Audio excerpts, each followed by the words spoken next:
உங்க மாவட்டத்துக்குன்னு வந்துட்டு உங்களுக்கு புது அறிவிப்புகளை வெளியிடாம போனா நல்லா இருக்குமா? மேடையில் இருக்க சும்மா இருப்பாங்களா? அது காங்கிரஸ் கட்சியை கேட்க வேணாம், உழைச்சி எடுத்துருவாங்க. என்ன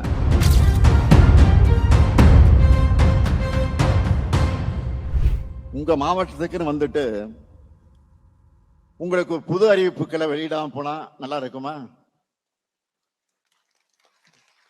மேடையில் இருக்க சும்மா இருப்பாங்களா? அது காங்கிரஸ் கட்சியை கேட்க வேணாம், உழைச்சி எடுத்துருவாங்க. என்ன உரிமையோட ஆக அதையெல்லாம் உணர்ந்து அதனால குமரி மாவட்டத்துக்கான 6 புதிய அறிவிப்புகளை இப்போ நான் உங்களிடத்தை வெளியிட போறேன்.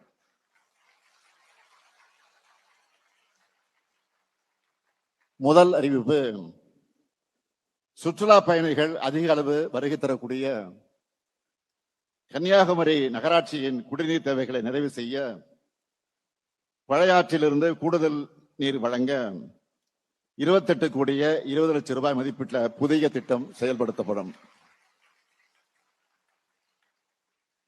மேலும் முக்கடலும் சங்கமிக்கக்கூடிய இந்த பகுதியில் 25 கோடி ரூபாய் மதிப்பீட்டில் புதிய கழிவுநீர் சுத்திகரிப்பு நிலையம் ஒன்று அமைக்கப்படும்.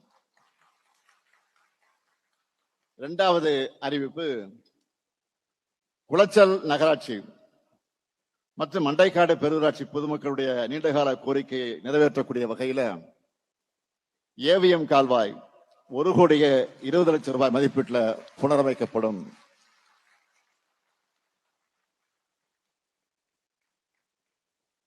மூன்றாவது அறிவிப்பு, களியக்காவிளை கன்னியாகுமரி சாலையில் அதிகமாக போக்குவரத்து நெரிசல் உள்ள பகுதிகளில் 9 கோடி ரூபாய் செலவில் சாலைகள் அகலப்படுத்தப்படும், மேம்படுத்தப்படும்.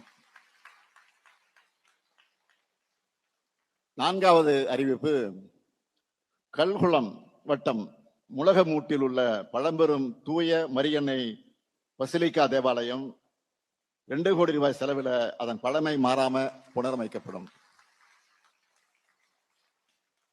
ஐந்தாவது அறிவிப்பு, தமிழ்நாடு மீனவர் நலவாரியம் மூலமா தற்போது மீனவர்கள் மற்றும் அவர்தன் குடும்பத்தினருக்கு வழங்கப்பட்டு வரக்கூடிய கல்வி உதவித்தொகை, திருமண உதவித்தொகை உள்ளிட்ட பல்வேறு நலத்திட்ட உதவிகள் போன்ற பல்வேறு நிதி உதவிகள் அனைத்தும் உயர்த்தி வழங்கப்படும்.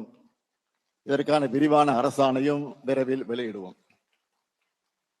ஆறாவது அறிவிப்பு, கடல்ல மீன்பிடிக்க போகும்போது காணாமல் போகும் நேர்வுல காப்பீடு உள்ளிட்ட நிவாரணங்கள் கிடைக்கக்கூடிய நாள் வரைக்கும் அந்த மீனவ குடும்ப வாரிசுதாரருக்கு மாதம் 2000 ரூபாய் உதவித்தொகையா மீனவர் நல வாரியம் மூலம் வழங்கப்படும்.